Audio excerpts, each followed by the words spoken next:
नमस्कार, मैं हूं विनोद कुमार शुक्ला। आई ऑफ ट्रुथ में आपका स्वागत है।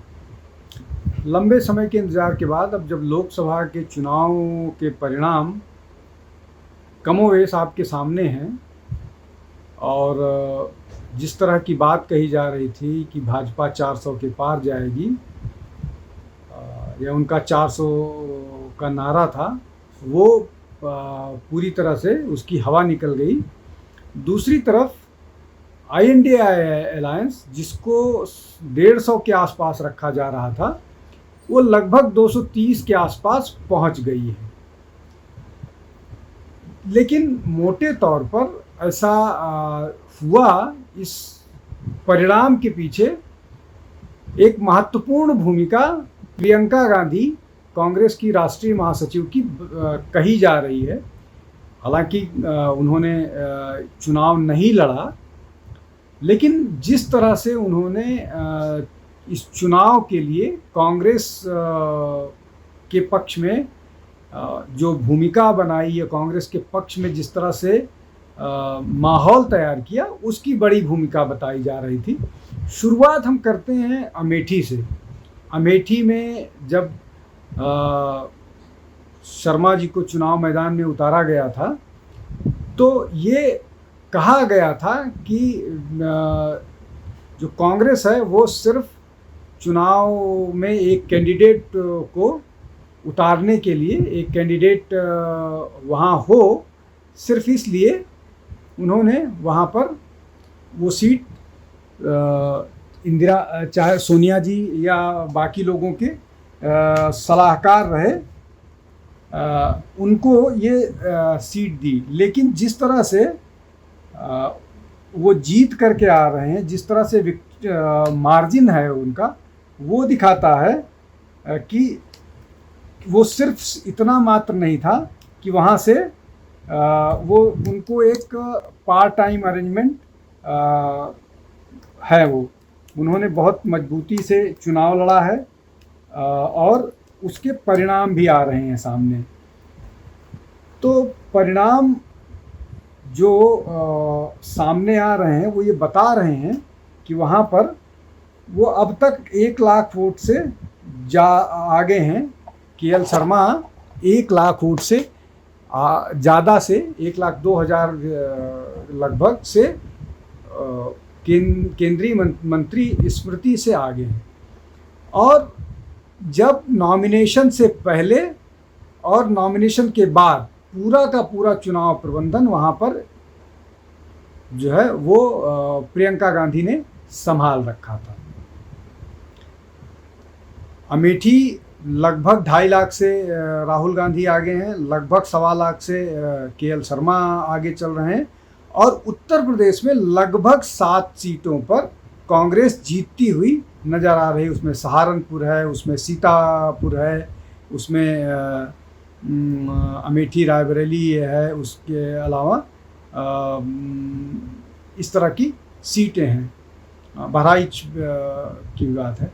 अब ये तो उत्तर प्रदेश की हाल है। अब इसमें महत्वपूर्ण बात यह है कि पिछले विधानसभा के चुनाव में कांग्रेस को सिर्फ 2 सीटें असेंबली की मिली थी। खैर, तो उत्तर प्रदेश में जिस तरह से प्रियंका गांधी ने काम किया, ये उसका परिणाम दिख रहा है। अब और जिन प्रदेशों में कांग्रेस को बढ़त मिली, उनकी बात कर लेते हैं।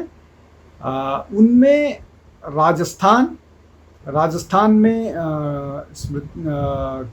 प्रियंका ने और सोनिया गांधी ने डेरा डाल के रखा था। वहाँ पर उन्होंने काम किया और ये विधानसभा के समय से काम कर रहे हैं। उसके अलावा तेलंगाना में, केरल में, ये सब वो जगह पर हैं, और तमिलनाडु, ये वो सब प्रदेश हैं जहाँ पर प्रियंका गांधी ने काम किया। हालांकि मध्य प्रदेश में भी उन्होंने काफ़ी वो किया, लेकिन मध्य प्रदेश में आशातीत सफलता नहीं मिली। गुजरात एक ऐसा स्टेट है जहाँ पर लगातार 26 में से 26 सीट कांग्रेस भाजपा जीतती रही है। वो एक सीट इस बार बीजेपी के हाथों से जाती हुई दिख रही है, और उस सब के पीछे इस तरह की कैंपेनिंग की बात कही जा रही है। तो अगर इन सब जो जिन प्रदेशों की बात की जा रही है, चाहे वो कर्नाटक हो, चाहे तेलंगाना हो, चाहे वो राजस्थान हो, चाहे हरियाणा हो। हरियाणा में भी बीजेपी अरे कांग्रेस बढ़िया करती हुई दिख रही है। चाहे उत्तर प्रदेश हो, चाहे बिहार हो, बिहार में भी बीजेपी की स्थिति बहुत अच्छी नहीं है, हालांकि वो 10-11 सीट जीत रहे हैं। पिछले बार पश्चिम बंगाल में एक सीट जीत के आई थी। इस बार वोट परसेंट पश्चिम बंगाल में कांग्रेस का बढ़ता हुआ दिख रहा है। तो अगर इन सब सीटों का आकलन करें और जिस तरह से लगातार प्रियंका गांधी न केवल अमेठी रायबरेली पर डेरा डाल के रखी हुई थी, बल्कि पूरे उत्तर प्रदेश में या बाकी दक्षिण के राज्यों में जिस तरह से कैंपेन कर रही थी, जिस तरह से प्रचार कर रही थी, जिस तरह से प्रधानमंत्री को सीधे तौर पर कटघरे में खड़ा कर रही थी, गृह मंत्री को कटघरे में खड़ा कर रही थी, और लगातार जिस तरह की चुनावी बात कर रही थी और जिस तरह से उनकी जनसभा में भीड़ आ रही थी, उसको देख करके ये लग रहा है कि इस पूरी योजना में, इस पूरे चुनावी कार्यक्रम में प्रियंका गांधी ने एक बड़ी महत्वपूर्ण भूमिका निभाई है। और अब ये जो 2 सीटें हैं जिन पर से एक राहुल गांधी को छोड़ना पड़ेगा वायनाड या रायबरेली में, उस एक सीट में बाई इलेक्शन में प्रियंका गांधी चुनाव लड़ सकती हैं और लगता है उनका चुनावी सफ़र शुरू होगा और वो लोकसभा में जा सकती हैं। ज़्यादा संभावना इस बात की है कि वो रायबरेली की सीट छोड़ें, वायनाड की सीट राहुल गांधी अपने पास रखेंगे और रायबरेली की सीट पर एक बार फिर कांग्रेस चुनाव जीते और प्रियंका गांधी वहाँ से चुनाव जीतकर आए।